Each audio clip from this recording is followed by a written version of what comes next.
Pessoal, voltei e que jogo, hein? Que jogaço, viu? Quem assistiu agora às 5 horas da tarde nesse domingão, a Holanda 2, Japão 2. Eu avisei que ia ser jogão, dito e feito. Primeiro tempo sem gols, mas um segundo tempo muito cheio e muito divertido. Tivemos cravada, hein? Cravada no nosso bolão. Vão ganhar os 4 pontos completos. Larissa, que assume de novo a liderança da tabela, me ultrapassa. Eu coloquei vitória da seleção japonesa, mas pelo menos salvei um ponto no gol no final do Kamada. Doutor Gabriel e Igor, usando a conta de Patrícia, também conseguiram aí os 4 pontos. Então, parabéns a eles, mas vamos agora falar desse jogaço de bola que aconteceu hoje. Partida muito importante para nós brasileiros, né? Porque o Brasil passando e a expectativa, obviamente, é de que a seleção brasileira passe da fase de grupos, estando em primeiro ou segundo colocado, tá? Pega um adversário desse grupo. Caso fique em primeiro no seu grupo, o Brasil pega o segundo do grupo da Holanda e do Japão. Caso fique em segundo, pega o primeiro desse grupo. Né? A vitória da Holanda seria muito importante para já dar um gás para ganhar esse primeiro lugar. Agora, com esse empate, tudo muito indefinido. Né? Vai depender de quem fizer mais saldo contra Suécia e Tunísia. Teoricamente, obviamente, essas duas seleções são as favoritas a ficar com as duas vagas, mas eu venho dizendo que esse grupo não é tão fácil assim não, tá? É mais difícil do que o grupo do Brasil. Suécia e Tunísia são equipes competitivas, que têm um padrão de jogo muito diferente do que nós vimos em Holanda e Japão, né? São as duas equipes, tanto Holanda como Japão, muito propositivas, gostam de jogar, não tem medo da bola, não se escondem da bola, né? Como a gente até achou, até pareceu que a seleção brasileira teve em algum momento no jogo de ontem.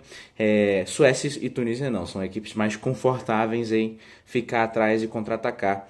É a tendência desses jogos contra a Holanda e Japão, né?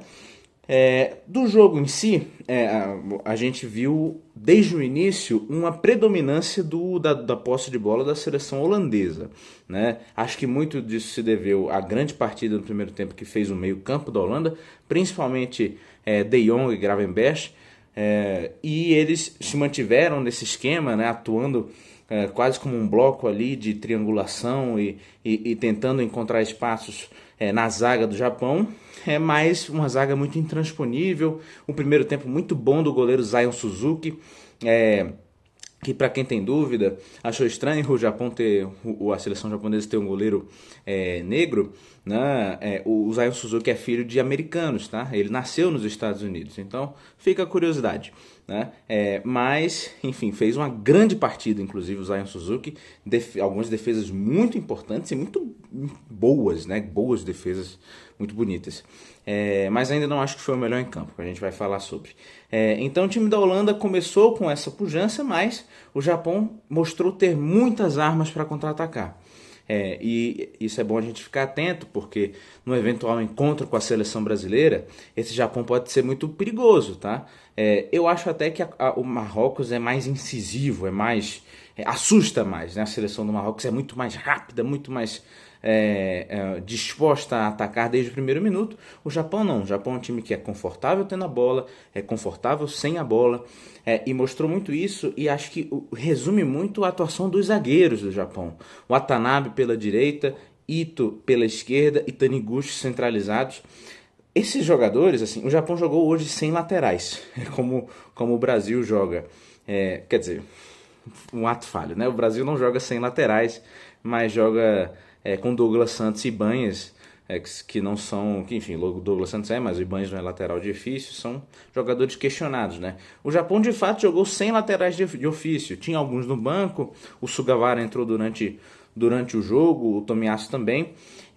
Mas o que fez esse time do Japão? Colocou dois pontas jogando pelas alas, né? Jogou com 3-4-3, em que defensivamente os dois jogadores da ponta, Duan pela direita, Nakamura pela esquerda, retornavam para fechar essas passagens da Holanda muito perigosas pelo lado direito com Summerville e Dumfries. Essa dupla, essa dobradinha aí pelo lado direito foi muito perigosa durante todo o jogo, e no segundo tempo teve algo que intensificou isso, que eu vou falar já já. mas depois tinha Sano e Kamada fechando a estrutura defensiva pelo meio, e os outros jogadores de frente, né, no caso de Maeda, Kubo e Ueda, ficando um pouco mais à frente, retornando, ajudando na marcação, mas prontos para puxar os contra-ataques, e esses contra-ataques já vinham com uma intensidade enorme, porque os dois pontas colaboravam bastante, já chegavam com esse ímpeto mais ofensivo como tem, e ajudavam no momento ofensivo os zagueiros pelos lados, né? O Hiroki Ito avançava bastante pelo lado esquerdo, e o Watanabe avançava bastante pelo lado direito. Em determinados momentos ficava só o Taniguchi contendo lá atrás, ele e o Sano, ele e o Kamada. O Kamada foi muito importante nesse esquema, porque ele era o cara que pegava a bola, parava, pensava, olhava o que estava acontecendo. Esse cara anteriormente poderia ser o Minamino, mas como a gente sabe ele está indisponível, e o Kamada cumpriu esse papel à perfeição. Foi um dos melhores jogadores do jogo. O que ele fazia? Pegava a bola, distribuía o jogo, ia fazendo tabelando com o Sano, tabelando com o Kubo, depois via que o Watanabe se aproximava, ele chegava, via que o Ito se aproximava. E isso permitia o quê? Uma leva de jogadores japoneses pressionando a Holanda no momento ofensivo e criando chances muito perigosas, né? O problema do Japão no primeiro tempo, eu acho que foi um pouco afobado, né? Estreia, nervosismo para qualquer um. E a seleção japonesa, acho que em alguns momentos quis definir muito rápido. O Ito chegando um pouco mais, teve alguns chutes que ele desperdiçou já muito longe. O Japão chutou algumas bolas de fora da área já desde o começo do jogo. Enquanto a Holanda não, a Holanda mantendo a posse da bola, foi mais paciente, tem um meio-campo circulador, com De Jong, Gravenberch, Reinders, que toca a bola, vai para um lado, vai para o outro, faz o famoso pêndulo, né? Puxa o Japão para um lado, para o outro, até aparecer um espaço e vem. Tanto que as melhores chances da Holanda no jogo vieram desses espaços, seja vindo pelo meio, seja encontrando jogadores pela ponta, seja o Gakpo pela esquerda, o Summerville pela direita e o próprio Dumfries infiltrando pela direita. E o Malen, que acho que o Malen foi uma questão desse jogo, né? As melhores chances saíram assim. O Malen, tanto jogando como centroavante desse time da Holanda, recebeu algumas bolas pelo meio e teve alguns bons chutes, inclusive parando em ótimas defesas do Zion Suzuki. Mas em alguns momentos ele ficava naquela junção, né? Tinha o Gakpo pela esquerda e o Malen também costuma jogar pela esquerda, e eles ficavam juntinhos, e aí o jogo não fluía, porque estavam um do lado do outro. E aí como é que você cria uma tabela efetiva, né? Basicamente um jogador japonês consegue marcar os dois. Então acho que esses foram os problemas do primeiro tempo que fizeram com que o jogo não fluísse. A afobação do time japonês e a falta de referência do time da Holanda. No segundo tempo, o Ronald Koeman, isso tem que ter se dado ao mérito a ele, eu tenho muitas críticas ao trabalho do Ronald Koeman, mas ele achou uma solução muito boa, que foi pedir mais infiltração do Gravenberch na área, que estava infiltrando menos do que o costume, e colocar ele mais aberto pelo lado direito, criando assim uma possibilidade perfeita de triangulações mais constantes entre ele, Summerville e Dumfries. Para quem não sabe, uma triangulação é muito simples, né? Você tem um jogador entre três, e aí você tem aqui Summerville, Dumfries e Gravenberch. Eles vão trocar a bola entre si, e aí vão achando espaço e criando uma espécie de bobinho com o jogador que está aqui ou com o jogador que se aproxima do outro lado. Assim você acha espaço, né? Assim você consegue se deslocar a bola para mais próximo do gol.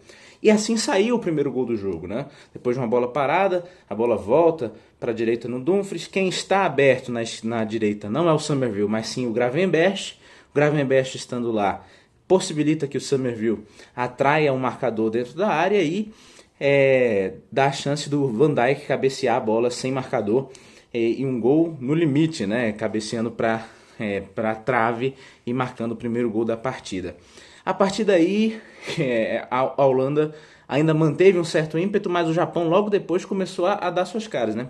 Logo no início parecia que o Japão ainda estava contente em ficar no contra-ataque, mas isso não era verdade. Tanto que pouco tempo depois a seleção japonesa se colocou no campo de ataque da Holanda. Naquele estilo, depois teve uma alternância, né, daquela dupla de zaga. Ficavam dois zagueiros, às vezes um zagueiro e um meio campista lá atrás, e os zagueiros puxando para frente para o Japão ter 7, 8, 9 jogadores circundando a área. E aí vieram as movimentações, né? Muita movimentação pelo lado. E assim surgiu o gol, porque a bola vem do lado esquerdo, onde está o Cubo puxa consigo o marcador, tem uma opção atrás que é o Sano, e a bola acaba indo para o Nakamura, que numa jogada muito feliz, ele chuta de fora da área, faz um belo gol para empatar o jogo. Pouco tempo depois vem Summerville, de novo, pelo lado em que o Gravenberch está, o Gravenberch dá mais uma assistência, né? Ali uma assistência menos elaborada, ele toca a bola, o Summerville numa jogada individual, chuta de fora da área, um chute de canhota que vai também no cantinho, na trave, e tira do Zion Suzuki. A partir daí, acho que vem um erro do Ronald Koeman, que é começar a tirar os jogadores de frente, tirar esses jogadores mais decisivos e botar o time mais para trás. Ele coloca Koop Meiners, ele coloca Ake, ele coloca Memphis Depay, Brobbey de referências. Acho que demorou um pouco para colocar uma referência dessas, mas o que ele fez? Ele postou a Holanda num 5-3-2, basicamente dizendo para o Japão, venha, a gente está aqui seguro. E o Japão veio, e veio com muita intensidade, circulando, mantendo com muita paciência, aí, algo que faltou ao Japão no primeiro tempo, paciência eles tiveram, e uma mudança muito importante que salvou o jogo do Japão, que para mim torna ele o melhor jogador em campo pelo placar final, que foi o Junya Ito. O Hiroki Ito, zagueiro, foi muito bem, mas o Junya Ito foi decisivo, porque pelo lado esquerdo ele fez um salseiro toda hora atrás do Mick van de Ven, que é um zagueiro muito rápido, o Ito mais rápido ainda, conseguiu vários escanteios, várias faltas por aquele lado. Foi impressionante o jogo do Ito, que não deu uma assistência, não deu nenhum gol, mas a entrada dele mudou o cenário para o Japão, porque possibilitou que o Japão tivesse mais chances claras de gol, mantivesse mais dentro do campo do adversário, né? Ele, por exemplo, consegue o escanteio no final do jogo, cobrado, não estou me lembrando agora por quem que ele foi cobrado, mas talvez pelo próprio Ito, inclusive, que acaba na cabeçada do Ogawa. O Ogawa desvia a bola, o Kamada está de costas, a bola bate na cabeça do Kamada, entra no gol, e o gol foi creditado para o Kamada, não para o Ogawa, né? Findado isso, ainda teve, depois desse lance, que foi praticamente aos quase 90 minutos de jogo, ainda teve algumas chances, né? O Japão teve chance, a Holanda teve chance, mas acabou por aí, 2-2. Tô até sem fôlego aqui, 12 minutos, é muito tempo de análise, mas fico feliz em falar porque foi um grande jogo, vários destaques, né? Para mim o melhor em campo foi o Junya Ito, mas do Japão destaco o Hiroki Ito, zagueiro, destaco o Daichi Kamada, meio campista, que também fez uma grande partida, o goleiro Zion Suzuki foi muito bem. Do lado da Holanda, Gravenberch, até a entrada do Ito, até o gol do Japão, inclusive eu daria o prêmio para o Gravenberch, que teve 2 assistências, né? O melhor em campo foi eleito Van Dijk, que eu não entendi, não fez um mau jogo, mas o gol, inclusive, saiu em cima dele, né? O segundo gol do Japão, apesar do gol que ele marcou. Mas o Gravenberch fez uma grande partida, De Jong circulando a bola fez uma grande partida, Summerville também como jogador mais perigoso por aquele lado, junto com Dumfries, que também é um destaque. Então, enfim, é isso, 2-2. Agora a decisão de quem é o líder desse grupo vai ficar para as próximas rodadas. E tudo indefinido sobre confrontos de 16 avos, né? As chances mais prováveis é que Brasil e Marrocos enfrentem Holanda e Japão, são as favoritas dos seus grupos, mas quem sabe alguma coisa diferente disso aconteça. Isso aí, pessoal, até a próxima.